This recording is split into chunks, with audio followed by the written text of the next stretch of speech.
All right, Josh Naylor to the D-backs. So the D-backs send Slade Cecconi and a competitive balance round B pick, which means this goes to it's in between. I believe they said Yep. the second and third round of the MLB draft. It goes to a team that's below the tax threshold. I think it's how it Yeah. So works, yeah. or So if you something don't like pay, that. if you're not paying luxury tax and you stay below the threshold, you get basically like a bonus pick as an incentive to.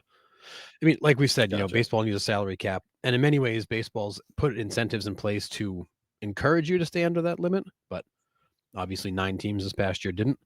But that's a nice little benefit to these teams that are trying to develop, and that's where MLB's tried to help these teams that are developing players by giving them incentives to be able to pick up more players to develop. Yeah, absolutely. And he's not a free agent until 2026. So I mean, D-backs really gave nothing. He's one more year arbitration eligible. So they didn't really give up much. Sacconi had like a 6 ERA. Promising young arm. Maybe he goes to the Guardians and does some work there, but we'll see. But D-backs needed that first base hole, and they got it with this Yeah, for and sure. Naylor's not the defender that Walker is, but he hit 243 with 31 and 108. I mean, offensively, you're not going to notice a difference. He might even be No. a hair better than Walker offensively, but Naylor is also pretty durable generally. And then the Indians, I keep saying calling them the Indians. The Guardians immediately turned around and signed Carlos Santana, to a 1-year deal to bring him back to Cleveland to fill in for Yeah. Naylor. And he's a 39-year-old, basically a 1-year return. I think it's probably a good Yeah. move for the Guardians. Pick up a couple of prospects, slide in an old friend, and go from there. Yep. Absolutely. All right, Yankees strike Goldschmidt. So after losing out in kind of the free agent market with Christian Walker going to the Astros, they go to their backup plan with Paul Goldschmidt here.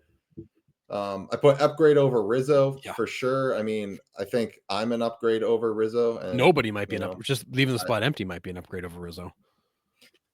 yeah, you're getting a Gold Glove caliber first baseman. That also helps because we saw that defense implode in Game 5.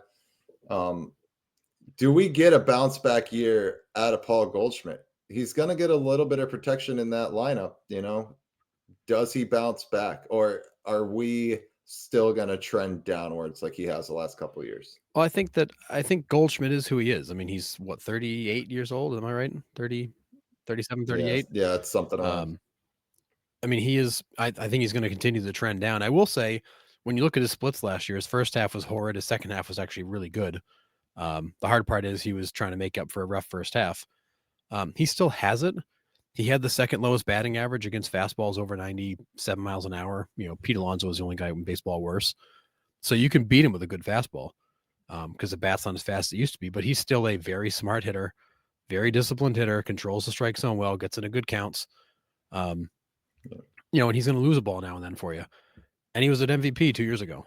It's Right. possible when you put him in that lineup and give him some breathing room and just let him do his thing, that maybe you do get a retro version of Paul Goldschmidt. But I wouldn't suspect he's going to return to MVP form, but I do think that he's better than last year's numbers showed.